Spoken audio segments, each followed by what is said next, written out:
Nominate కాబోతున్నారు అనే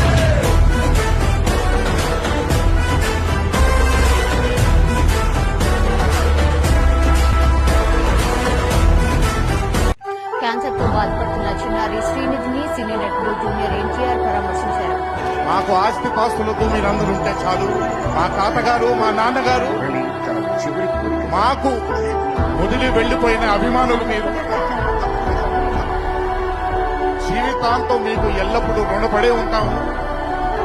జీవితాంతం మిమ్మల్ని ఆనందంగా ఉండేలాగే మేము నడుచుకుంటాం, ప్రవర్తిస్తాము అని. Junior NTR, who has been campaigning in coastal Andhra Pradesh for the Telugu Desam for the last 2